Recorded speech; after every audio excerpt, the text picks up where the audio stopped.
Hallo Wanderfreunde und Grüße aus Kreta. Ich habe hier einige wundervolle Tage verbracht und wie du dir denken kannst, habe ich hier auch die ein oder andere Wanderung gemacht. Ich werde dich wie immer mitnehmen, dir die Aufnahmen der Wanderungen zeigen, die Natureindrücke und anschließend werde ich dir zu jeder Wanderung interessante Informationen durchgeben. Ich wünsche dir viel Spaß. Bis später.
Willkommen zurück. Wie versprochen gibt es nun wissenswerte Informationen zu meinen Wanderungen auf Kreta. Die genauen Toureninfos habe ich dir jeweils in der Videobeschreibung verlinkt. Die Wanderung durch die Samaria-Schlucht ist wohl die bekannteste Wanderung der ganzen Insel. Zur Hochsaison laufen angeblich bis zu 3000 Personen am Tag durch die Schlucht. Für mich im Nachhinein auch verständlich, denn diese Wanderung ist sehr schön und lohnt sich auf jeden Fall. Die allermeisten Leute, wie auch ich es tat, unternehmen diese Wanderung mit einer organisierten Gruppe. Zum Zeitpunkt der Samaria-Wanderung war meine Unterkunft in der Stadt Chania, wo ein Bus die Wandergäste aufsammelte. Ich wählte die frühestmögliche Uhrzeit, um einen großen Menschenandrang in der Schlucht bestmöglich aus dem Weg zu gehen. Während der Hinfahrt bekommt man bereits schöne Berge zu sehen. Ein Blick aus dem Fenster lohnt sich. Bei der Ankunft am Startpunkt der Schlucht empfehle ich zu probieren, einer der ersten beim Loswandern zu sein. So kann man durchaus die Wanderung mit wenig Trubel genießen. Die Wanderung beginnt mit dem Abstieg ins Tal, dann weiter immer tiefer in die immer enger werdende Schlucht. Ein großartiges Erlebnis. Während des Weges gibt es immer wieder Brunnen, wo man Trinkwasser auffüllen kann. Auch gibt es immer wieder mal WCs entlang des Weges. Die Wanderung endet dann in dem kleinen Dorf Agia Rumeli. Dort kann man sich dann ausruhen und etwas in den Restaurants essen, bis schließlich eine Fähre die Wandergäste zu den wartenden Bussen fährt. In dem Dorf hatte man mehr als genügend Zeit und es eilt wirklich nicht, die Wanderung möglichst zügig zu machen. Die Fahrt mit der Fähre ist ein richtig schöner Abschluss dieser Wanderung, für welche man einen ganzen Tag einplanen muss. Die gesamten Kosten für Bus, Eintritt und Fähre betrugen 43 € pro Person. Der Palmenstrand Preveli ist etwas ganz Besonderes und hat mich total begeistert. Mitten in einer Schlucht tut sich eine tropisch wirkende Oase auf mit etlichen Palmen entlang des Flusses, welcher in einem wunderschönen Strand mündet. Man kommt sich dabei vor, als wäre man plötzlich in Südamerika. Die gewählte Route kann man eher als Mini-Wanderung bezeichnen. Start war der Parkplatz Preveli Beach. Von dort aus ging es hinunter zur Schlucht bis an das Ende des Weges am Fluss und wieder zurück an den Strand. Anschließend wollte ich noch weiter wandern zum nahegelegenen Strand Drymiskiano Amudi, was sich aber beim Ausblick meiner Meinung nach nicht lohnte, und so bin ich auf halbem Weg wieder umgekehrt und wieder hoch am Parkplatz vorbei zu einem tollen Aussichtspunkt über der Schlucht. Dieser Spot hat sich sehr gelohnt. Für den Parkplatz zahlte man 2 €. Abermals ging es zum Wandern in eine Schlucht, denn gerade für die Schluchtwanderungen ist Kreta sehr bekannt und auch im Juni kann es von den Temperaturen her dort noch angenehm sein. Die Imbros-Schlucht ist etwa 11 Kilometer lang und durch die teilweise sehr engen Schluchtwege besonders. Bei dieser Wanderung bin ich am Parkplatz der Taverna Comitades gestartet, die Schlucht hochgewandert und anschließend nach etwa 3/4 des Weges wieder umgekehrt zurück zum Ausgangspunkt. Die Strecke habe ich so gewählt, da man so das Schönste sieht und so die Schlucht aus beiden Perspektiven kennenlernt. Man kann auch ein Taxi benutzen, wenn man nur eine Wegrichtung wandern möchte. Der Eintritt zur Schlucht kostete 2,50 € pro Person. Eine weitere Mini-Wanderung, die ich gemacht habe, war eine Runde auf der Insel Elafonisi direkt am gleichnamigen traumhaften Strand. Ich war sehr früh am Morgen schon am Strand, denn es dauert nicht lange, dann ist dieser voller Leute.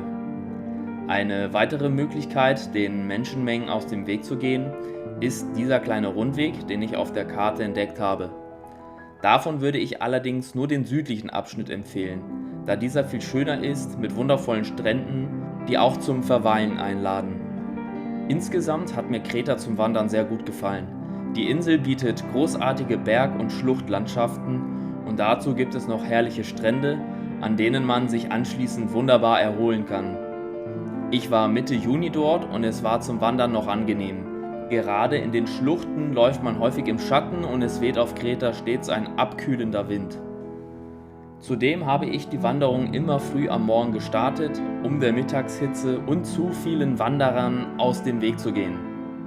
Ich hoffe, dir hat das Video gefallen und freue mich, wenn du beim nächsten Video wieder einschaltest. Bis dann!